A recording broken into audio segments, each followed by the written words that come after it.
Hello दोस्तों, राधे राधे। आज हम आपको देवउठनी एकादशी की कथा सुनाने जा रहे हैं। साथ ही आपको ये भी बताएंगे कि देवउठनी एकादशी 2025 में कब पड़ रही है। कार्तिक माह के शुक्ल पक्ष की एकादशी तिथि पर देवउठनी एकादशी व्रत किया जाता है। धार्मिक मान्यता के अनुसार इस व्रत को करने से साधक को सभी पापों से छुटकारा मिलता है, साथ ही जीवन में सुख शांति बनी रहती है। देवउठनी एकादशी पर भगवान विष्णु योग निद्रा से जागृत होते हैं और चतुर्मास का समापन होता है। इस दिन से सब शुभ और मांगलिक कर्मों की शुरुआत होती है। ऐसे में चलिए जानते हैं कि देवउठनी एकादशी की डेट क्या है। तो कार्तिक मास के शुक्ल पक्ष की तिथि की शुरुआत 1 नवंबर को सुबह 9:11 पर हो रही है। वही इस तिथि का समापन 2 नवंबर को सुबह 7:31 पर होगा। ऐसे में देवउठनी एकादशी का व्रत 1 नवंबर को किया जाएगा। अब आइए आपको सुनाते हैं देवउठनी एकादशी की कथा। तो इसको पूरा जरूर सुनिएगा। एक राज्य में एकादशी के दिन सभी प्राणी, चाहे वे मनुष्य हो या पशु, अन्न का सेवन नहीं करते थे।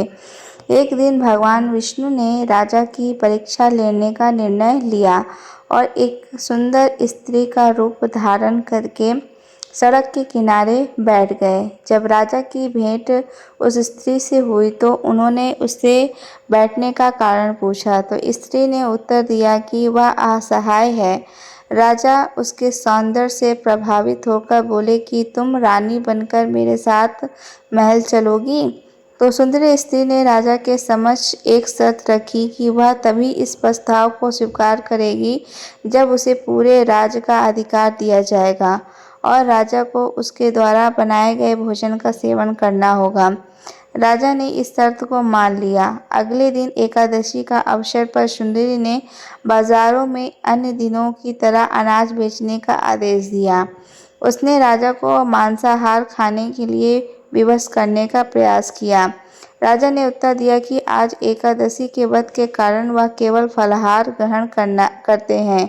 रानी ने शर्त का स्मरण कराते हुए राजा को चेतावनी दी कि यदि उसने तामसिक भोजन नहीं खाया तो वह बड़े राजकुमार का सिर धड़ से अलग कर देगी। राजा ने अपनी स्थिति बड़ी रानी के समक्ष प्रस्तुत की। बड़ी महारानी ने राजा को धर्म का पालन करने की सलाह दी और अपने पुत्र का बलिदान देने के लिए सहमत हो गई। राजा अत्यंत निराश थे और सुंदरी की बात न मानने के परिणामस्वरूप राजकुमार का बलिदान देने के लिए तैयार हो गए। श्री हरि ने राजा के धर्म के प्रति समर्पण को देखकर अत्यंत प्रसन्न व्यक्त की और उसके वास्तविक रूप में प्रकट होकर राजा को दर्शन दिए।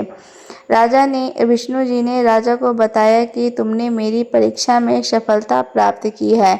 बताओ तुम्हें क्या वरदान चाहिए। राजा ने इस जीवन के लिए प्रभु का आभार व्यक्त करते हुए कहा, अब मेरा उद्धार करें। श्री हरि ने राजा की प्रार्थना को स्वीकार किया और उन्हें मृत्यु के बाद वैकुंठ लोक में भेज दिया। अब आइए आपको सुनाते हैं देवउठनी एकादशी की दूसरी कथा।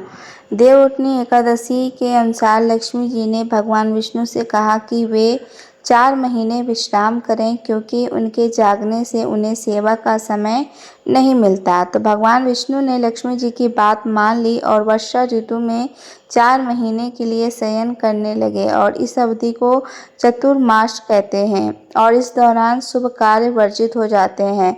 जब भगवान विष्णु शयन से जागते हैं तो देवउठनी एकादशी मनाई जाती है और शुभ कार्यों की शुरुआत होती है। लक्ष्मी जी का आग्रह। पौराणिक कथा के अनुसार एक बार लक्ष्मी जी ने भगवान विष्णु से आग्रह किया कि वे हर वर्ष 4 महीने के लिए विश्राम करें। उन्होंने कहा कि भगवान के जागने से उन्हें सेवा करने का समय नहीं मिलता और यह नींद भक्तों के लिए भी शुभ होगी। भगवान विष्णु ने लक्ष्मी जी की बात स्वीकार कर ली और कहा कि आज से वर्षा ऋतु में 4 महीने के लिए शयन करेंगे और इस निद्रा को अल्प निद्रा और यह प्रलयकालीन महानिद्रा कहा जाएगा। भगवान ने यह भी बताया कि भक्त इस दौरान उनकी सेवा करेगा, मैं उसके घर में तुम्हारे साथ निवास करूंगा। इस 4 महीने की निद्रा चतुर्मास के बाद जब जागते हैं तो इसे देव उठनी एकादशी या पपोदिनी एकादशी कहते हैं। इस दिन से सभी शुभ और मंगल कार्य जैसे विवाह, मुंडन आदि फिर से शुरू हो जाते हैं। तो ये थी कथा और जानकारी। अगर आपको पसंद आई होगी तो हमारे चैनल को सब्सक्राइब कर लीजिएगा, वीडियो को लाइक कर दीजिएगा और कमेंट सेक्शन में जय माँ लक्ष्मी ज़रूर लिखिएगा। राधे राधे दोस्तों।